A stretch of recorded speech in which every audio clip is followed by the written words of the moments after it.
The strange warrior known as Corpse 2 finally withdrew from the battlefield. Ling Han watched him depart but did not pursue. He knew full well that chasing after such a creature would be pointless. Corpse Two's body was as hard as 10th tier rare metal, a walking fortress of flesh and iron.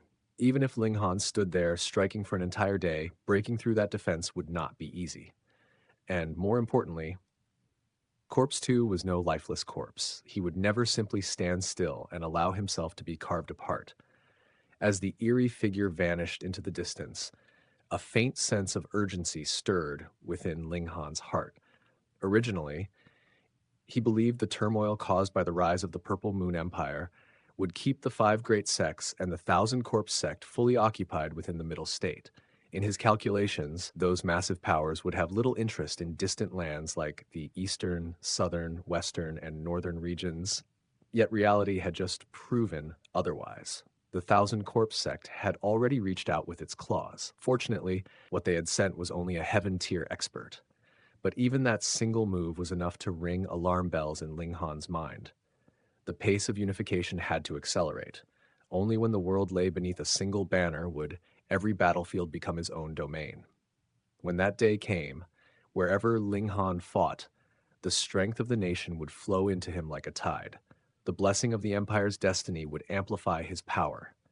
And the greater the territory, the more countless the citizens, the stronger that blessing would become. At the same time, Ling Han knew he could not rely on destiny alone. He also needed to master the Ice Dragon Ground Blast formation as quickly as possible.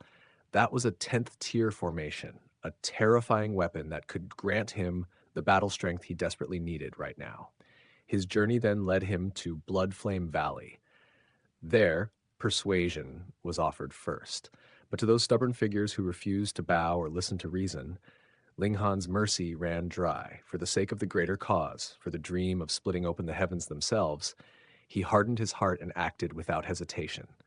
After all, in Ling Han's mind, the question was simple. What mattered more?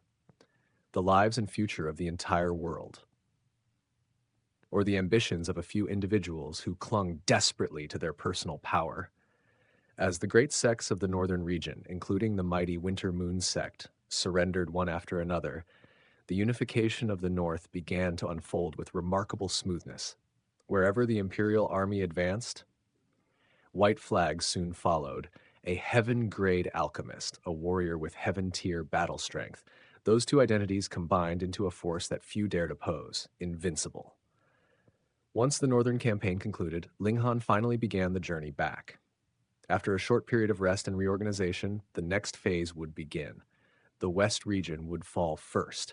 After that, the armies would sweep southward. And finally, the eastern lands would be brought under the same banner.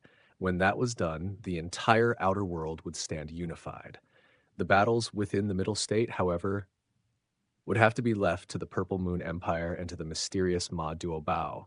The Eight Kings were powerful figures without doubt, but the current generation of the five great sects was equally formidable. Victory for the Eight Kings was far from guaranteed. And then there was Ma Duobao. The Lunar King had once said something shocking, that even if the Eight Kings joined forces, they would still not be able to defeat that fat man. Just how powerful was that damned fatty?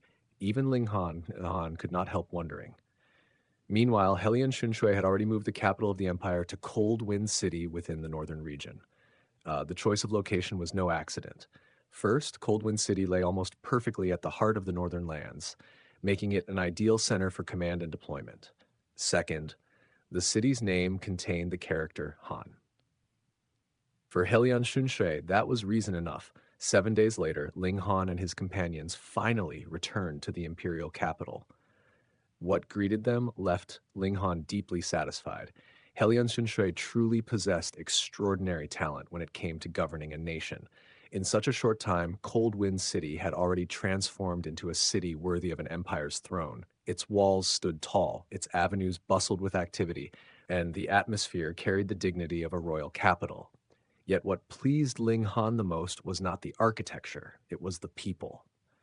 Throughout the streets, ordinary citizens discussed the new policies of the Great Ling Empire with enthusiasm. Praise echoed from market stalls, tea houses, and busy crossroads.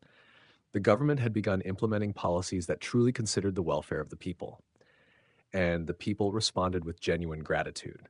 In truth, the hearts of common folk were simple. If you allowed them to live well, they would support you with all their hearts.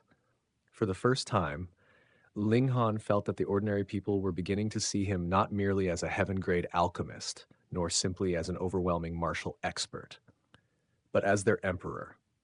Seeing this transformation, Ling Han slowed his steps intentionally, strolling along the bustling streets as though savoring the moment. Just then, a loud and arrogant voice rang out nearby. "Damn it! You dare compete with this young master for a woman? Do you even know who this young master is?" Ling Han paused mid-step. The tone was unmistakable. Arrogant, reckless, completely spoiled. But strangely, it sounded familiar. Ling Han frowned slightly. Why did he recognize the voice of such a useless playboy? Beside him, Zhu Zhuaner's delicate face flushed red as she muttered awkwardly. "That's my younger brother." Ling Han blinked. "Ah, Zhu Longxin." A smile crept onto Ling Han's lips. "Well then," he said calmly, "let's go take a look." Since they had happened upon him, it would not hurt to check what kind of trouble he had gotten himself into.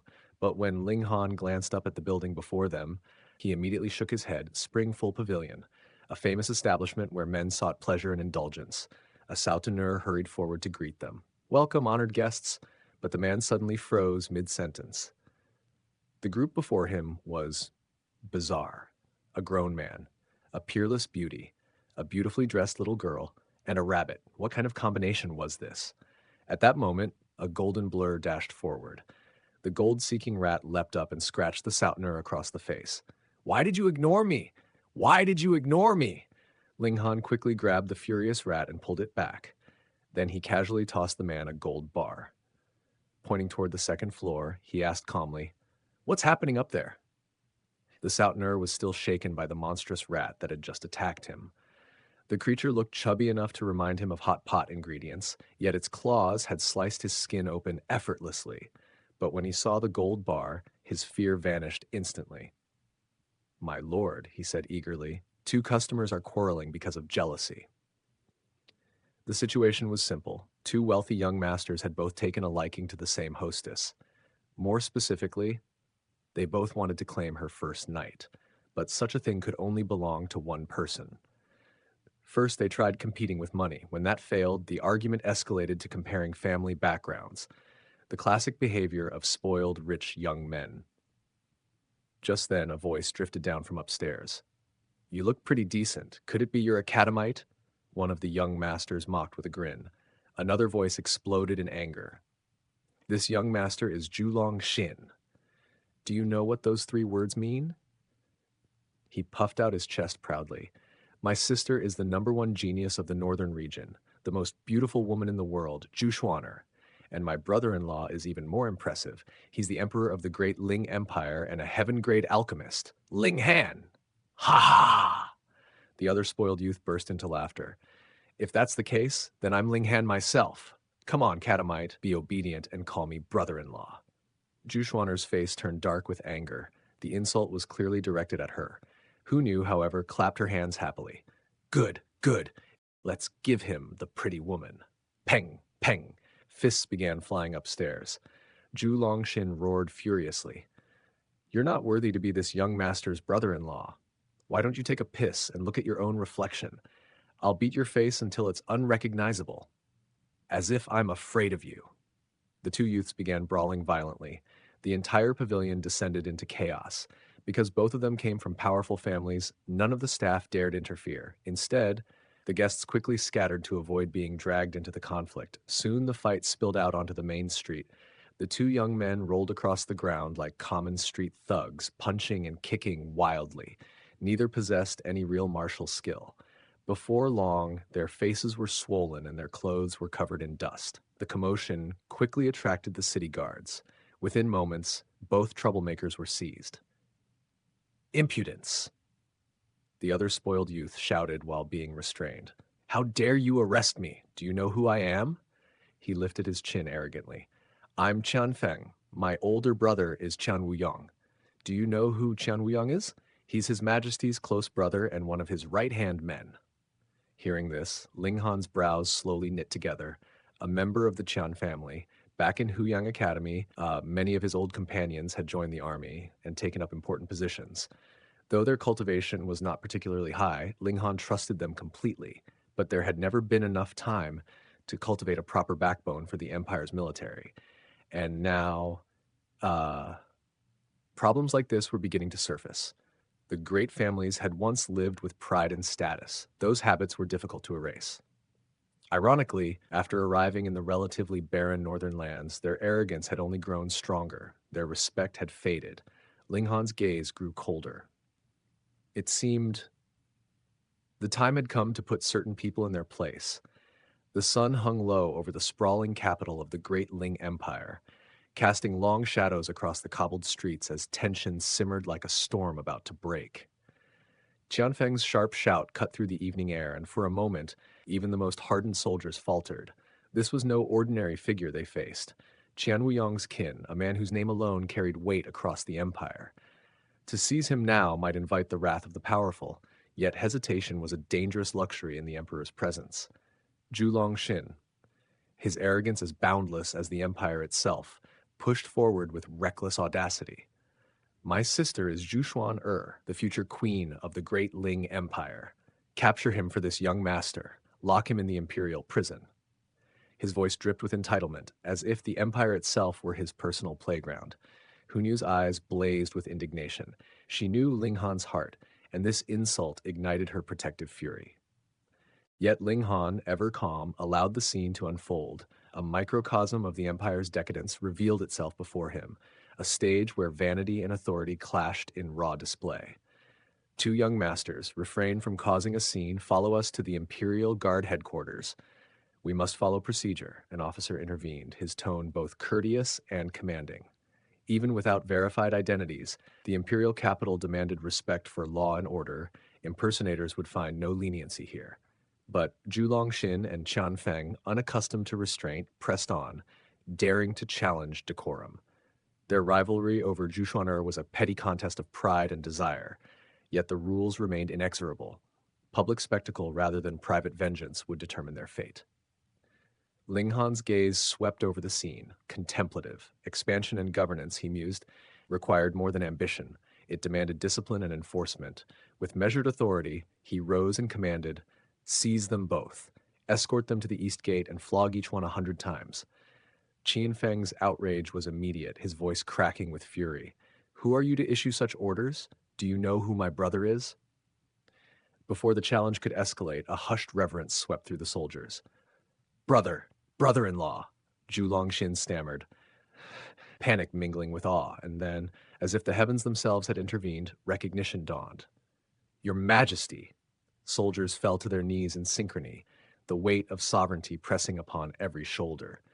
Qianfeng froze. This was no ordinary adversary. The sovereign of the north, the mightiest figure of the great Ling Empire, had spoken. Courage born of fortune could not withstand the authority of a true emperor. Ling Han waved his hand with serene decisiveness. "Drag them away for a flogging." Instantly, the soldiers transformed into instruments of imperial will, fierce as tigers and relentless as wolves, embodying the law itself. Zhu Longxin cried out to his sister, seeking mercy, yet Zhu Xuan'er's silence spoke volumes. Fate had rendered these spoiled young men powerless before the emperor's judgment. Dragged into the city streets, their punishment became a living lesson, a vivid reminder that privilege bowed before the immutable law. Ling Han returned to the imperial palace, turning his mind to matters of governance. Authority, he knew, carried weight not for its own sake, but to define the boundary between order and chaos. Petty quarrels were tolerable, yet exploitation and coercion would be crushed without hesitation. By the next night, both the Qian family head and Zhu Longxin appeared before him, penitence etched into every gesture. The Qian patriarch, trembling even at the spiritual pedestal tier, knelt with genuine fear, vowing to curb his family's excesses. Ling Han's tone was stern, but just friendship and favor held weight only within the bounds of discipline. Transgression would be met with decisive consequence. In these days, the empire's north region fell under Ling Han's steady hand. The Half Moon sect and other influential forces had surrendered, their resistance dismantled by deity transformation Tier Might and the strategic genius of a heaven-grade alchemist. In the wake of conquest, Ling Han did not rush westward. Instead, he refined his forces, selecting warriors above the spiritual ocean tier and training them in high-level combat techniques inspired by the Purple Moon Empire. Martial artists once indifferent now vied eagerly for placement. Drawn by the promise of mystic arts and rare medicinal rewards, the Black Tower supplied alchemical resources, while the Alchemist Society reinforced loyalty with heaven-grade potions, forging a new era of disciplined, elite warriors. It was during this period of consolidation, in the grandeur of the royal court, that Ling Han convened with ministers to strategize the Western campaign. Their discussion was abruptly interrupted by the entrance of a disdainful elite whose arrogance barely concealed curiosity. "Who commands decisions here?" the intruder demanded, eyes flicking challengingly across the chamber. Ling Han, calm as the still waters before a storm, regarded him without haste. The Empire's future rested not merely on conquest, but on the precise orchestration of power, respect, and the unwavering presence of a sovereign who could bend both destiny and law to his will.